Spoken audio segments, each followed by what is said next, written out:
Hey guys, how we doing? Back with another video from Mother's Basement, and it's an Animelee. And this is Deku versus Kacchan, round 2. So, this was the fight at the end of Season 3. I've not watched the first episode of Season 4 yet, no spoilers please. But I do know it's going to be very sad when Bakugo dies in Season 4. That's going to be really hard to see, because we all know that's coming. It's been spoiled like crazy, like oh my god. But let's check out this fight. I thought this would be a nice little refresher on the fight that they had. It was so freaking cool. The rivalry between these two is awesome. When two rivals fight each other, it's always awesome to see, especially when they fought before and they come back and it's like bam. There was so much like emotion in that, and that just adds to it, you know? You pick a side and you're like, come on! But let's see what Mother's Basement has to say, shall we? What is it that makes a great fight scene great? What separates the contenders from the also-ran? We're going to pick through the best fights in anime, scrape by scrape and blow by blow to find it. I need to see the Heaven's Feel movies. And this is Animelee. Oh, yes, brother. Animelee. In sports and anime alike, few things get the blood pumping quite like a good old-fashioned rivalry. Great rivals push each other to their absolute limits every time they square off and inspire each other to push past those limits in between their bouts. But a rivalry is about more than competition and animosity. Rivalry is founded in respect for the abilities of your peers and a desire to surpass them. For the first 3 seasons of My Hero Academia, Bakugo and Deku didn't quite fit that bill. Sure, Deku looked up to Kacchan, but the explosive-tempered bully was only ever looking at himself. Yeah. And in all of their clashes, they never really improved each other. But that changed at the end of Season 3, with arguably the best fight in the series so far. Good. And with Season 4 starting in just a few weeks, the time has finally come. Well, it started now. The full backstory of this fight is tricky to summarize, since the series has been building to it from long before even the last fight I covered on Animelee. But that fight is probably the most direct cause of this one. It was a fight to save Bakugo's life, after all, and the fight that ended his idol, All Might's career. So he feels intensely guilty about it. Kind of responsible. Bakugo also learns some important things in that moment. He's a pretty damn clever kid, so seeing All Might confront the power-stealing All for One and realizing that they're connected was all it took for him to piece together that weak little Deku was given his new incredible powers by All Might. Deku, whose inherent weakness was the baseline by which Bakugo judged his own greatness, was chosen as the successor to their mutual hero without him even realizing it. Knowing that has effectively turned his entire world upside down, and with Midoriya having just passed the provisional license exam that he failed, proving as objectively as it can be proven that Deku is the better hero, Bakugo's niggling self-doubt has transformed into depressing certainty. Bakugo knows that he's taken some wrong turns on his path toward his goals, and to understand where those were, he needs to see what Deku has that he doesn't. And because, as smart as he is, he's not great at dealing with people, the only way he can think to discover that is to call Deku out to the training grounds for a late-night fight. It's also a convenient outlet for all the pent-up frustration he has. Let some rage out. If that sounds like a one-sided motivation, that's only because it is, and for the first few minutes, this fight isn't really a fight so much as an attempted beating. Deku's just like, come on, no, we don't need to do this. Using One for All to keep his distance and deflect explosions without hitting back. And despite how exciting the animation of this is for the audience, it's not nearly as satisfying for Bakugo. As he goes on his frustrated offensive, he keeps flashing back to moments from their childhood, their mutual love for All Might, times he bullied him, that time he fell in the stream, and tried to pick him up, to get over at some point. These keep coming up throughout the fight, adding emotional context to the present action, as flashbacks so often do in shonen anime. But Hiroaka does something a little interesting with them here. At the beginning, all of Bakugo and Deku's memories are drawn from their childhood, but as the fight turns around and Deku starts taking it seriously, more recent events become the focal point. It's as though they're going from looking at each other as they used to be to what they actually are now. For what they really are. An important step toward becoming true rivals. But before any of that can happen, Deku has to start hitting back. He needs to fight back, man. After one of his defensive maneuvers accidentally sends Bakugo sprawling, he goes to help him up, and we all know by this point how Kacchan takes that kind of thing. After having his outpouring of feelings rebuffed in a way, that act of disrespect is the last straw, and he breaks down, wondering aloud why it had to be his weakness that destroyed All Might. It's a powerful scene, carried by an impeccable performance from Nobuhiko Okamoto, who knows how to make his voice crack just right. And the show's sound director wisely chose to let that voice carry the scene, only bringing in soft music after the revelation of his words. It's Deku, who sees at last that this is about a lot more than just the exam. That Kacchan is capable of hurting in a way that he didn't expect, and that he's been hurting like that for a long damn time. Realizing how serious this really is, Deku... hold on a sec. Look, kids, if a schoolmate ever comes to you with emotional problems this severe, you should talk to an adult about it immediately. Don't fight them. Bakugo's showing clear signs of PTSD and depression on top of a whole powder keg of anger issues, and he should definitely be talking to a professional about that. Considering the job it's training them for, UA could really stand to benefit from hiring a guidance counselor. True. It would certainly curtail these clandestine late-night street brawls. And what's that? They already have one? It's the angry dog man with the muzzle who nobody can understand? That explains a lot. At any rate, in absence of quality psychological healthcare, Deku decides to help Kacchan with his trauma by punching it. I'm gonna punch the bat out of you. Eventually. After Bakugo charges forward again and Deku finally responds with a kick to the head, the scene slows down for a moment longer as adult Deku reflects on his actions, giving viewers much-needed time to breathe before the action kicks back up. When it does, despite having resolved to retaliate, Deku keeps getting his head handed to him, largely because of a problem that Bakugo highlights with his very first attack. Deku really likes to read into things. At the start of the battle, he sees Bakugo swing with his right hand, which is what he did the last time Deku beat him, and immediately suspects that it must be a trick of some kind. Which would be prudent if Bakugo had the same careful strategic mindset, but he doesn't. No. He relies on his instincts, instinct alone, man. Never hesitating, which gives him a serious speed advantage over his more calculated Yeah, he's not thinking about it, hesitating at moments. His assault on Deku is unrelenting, unpredictable, and absolutely breathtaking to behold. First, he springs into the air and rockets back down like something out of dive kick. As Deku jumps away, he twists his arms around and uses his explosions to send himself flying like a pinwheel firework, tearing through the ground with his gorgeous pyrotechnic show, and using all that glare to set Deku up. Our hero kicks out, expecting to knock Kacchan's hand away, but it's already turned down. Bakugo uses an explosion to leap into the sky and another blast to zip down behind him, melting him in the kidney with a devastating jab. Before he can get back up or even think of a response, Bakugo's on him again, dropping an explosion at his feet and then grabbing him down the street when he tries to jump away. As you'd expect, given how Bakugo fights, this part of the battle goes by fast, and the choreography is complicated, but the impeccably precise animation of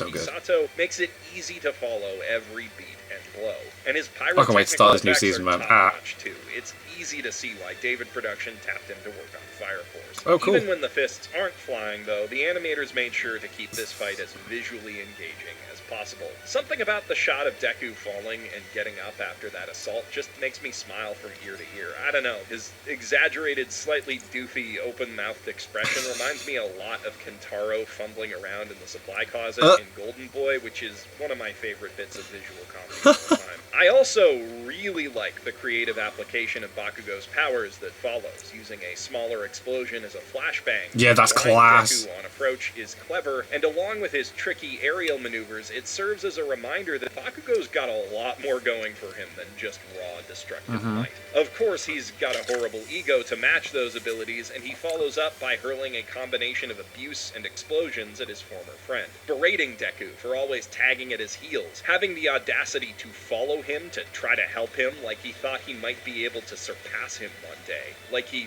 looked down on him.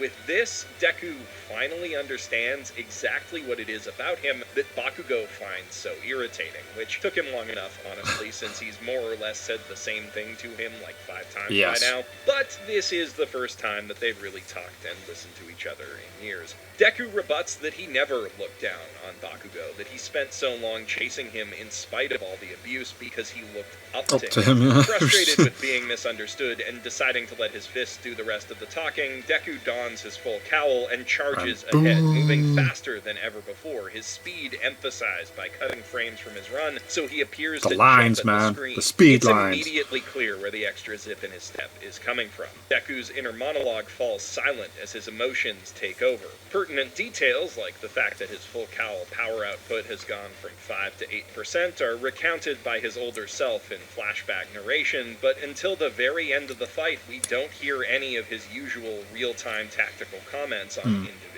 attacks. And Bakugo's about to discover what a huge difference that change in thinking makes. Realizing he won't be able to hit back in time, he brings his guard up to meet Deku's falling roundhouse kick. I really love how the animators have used the bolts of energy from One for All to accentuate Deku's movements. It looks class. They trail behind his kicks and punches, making it a bit easier to follow the rapid flow of the action, and when a blow connects, the impact is accentuated with a quick vertical lightning bolt cutting down the screen. Class. It's Like, really look at that. Bakugo can't really appreciate the effect, though, as he's busy being blown back by the impact that it was accentuating. Taken aback by the sudden jump in Deku's speed and power, he needs a moment to compose himself And, before going back on the offensive. This is enjoyable, And let's it's the go. last breather either of them will get until the dust settles. I can't imagine that the animators working on the rest of the fight got much rest either, because everything Yeah. that's not a flashback is pure Sakuga from here on out. In a gorgeous shot, Kacchan launches himself forward with the full force of his powers, and tellingly, Deku does the same. Yeah. His priorities have shifted from protecting and saving others to wanting to win for his own sake, mirroring for Bakugo's himself. mentality. And fighting with that renewed vigor, he's able to meet his rival with equal and opposite force head-on. In an instant, they close the distance between them and clash, Bakugo using the force of his explosion to propel him under Deku's swinging leg. In any of their previous fights, that feint would have been enough to give Bakugo the upper hand, and knowing this, he spins to hit Deku with an explosive counter, but in a flash, Deku has already turned his whiffed roundhouse into a reverse hook kick, disrupting Bakugo's attack and sending Boom. him reeling. Look at This that, when he's, simply like, isn't the same going kid back, it's like, Bakugo it's so was cool, the fighting lighting on him prior. to show the In impact. emulating his rival's competitive mindset, Deku has circumvented his own intellect and tapped into the same raw fighting instincts that make Lord Explosion Murder such a potent threat. And now that he's reacting, instead of planning, he is considerably faster. That speed is demonstrated simply enough by making the shot of his own reaction shorter than that of Bakugo's. And unlike before, he doesn't let up after landing that hit. As soon as his feet touch the ground, they're Spins spinning, around, carrying and, the angular momentum of look at his him last go. attack around to Bam. launch him back at his foe. In this moment, the lights around them dim, so that they appear to be fighting in a black void, and all sound but the dancing of Deku's feet, the surge of their powers, and the beating of the drums cuts out. Both combatants have briefly entered a state of perfect flow, concentrating only on the movement of their opponent and their own bodies as they push their abilities to their limit. Acting on his own instincts, Ooh, that's Bakugo close. just barely dodges an axe kick, So which surely close, and would then have take ended him, that. and responds with a Ugh. hasty explosion that sends them both flying back. That gives him a bit of breathing room, and the lights come back up a little, but the tables have turned, and now it's Deku who's on got the to give him a offensive, chance yeah. to think. Again, as soon as he lands, he's on the move, charging to meet Bakugo head-on. Now, in case you were wondering why everything in that last sequence looked so goddamn incredible, that's because, like Bakugo's flying scene from the All for One fight, it was animated by living god Yutaka Nakamura. There is a reason that the Sakuga fanboys go nuts for him. While he closes the distance, Deku reflects on how that abrasive attitude of Bakugo's that he hates so much has shaped his own competitive nature, how his old friend has become the embodiment of victory in his mind, and he leaps into the air where Bakugo has an advantage, hoping to win in the same way he would, to surpass the embodiment of victory.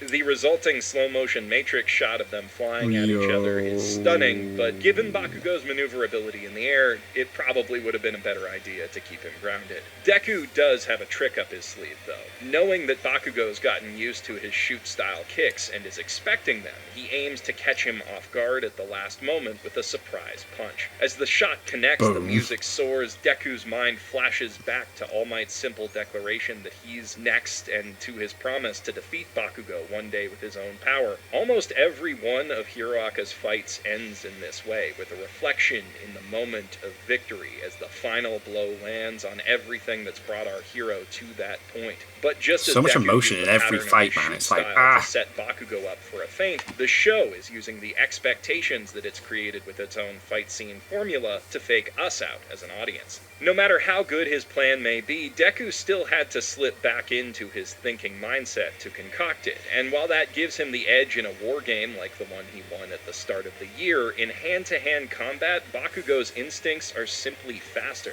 Fast enough for his experience in the air to make all the difference. He sees the punch coming just before it lands, and while he doesn't have enough time to raise his guard, hence the shocked expression, that's just enough for him to brace himself. Because Deku can't put his full weight into the punch while airborne, and because he was able to anticipate it, Bakugo avoids being stunned this time and is able to counter almost immediately. With the fist still driving into his cheek, he uses his flailing arm to grab Deku by the sleeve, kicks off his chest to get above him, and uses a powerful explosion to send them both rocketing into the ground, where, when the dust settles, we see that he has Midoriya completely pinned. A clean victory in a fair, all-out fight, just like he wanted. But he's not satisfied. Nope. He immediately pressures Deku to explain why he lost, because victory doesn't give him a clean answer. I think that part of him wanted Deku to win. beat him, to prove definitively that he's better than him, because in there's a Bakugo's reason for him to be chosen. hierarchical worldview, that's the only way anything makes sense. Midoriya has to be stronger than Kacchan. His vision of heroism has to be better. That's the only thing that can explain why All Might chose him, why Bakugo, strong as he is, failed so utterly that the symbol of peace was destroyed as a result. It was never that simple, though.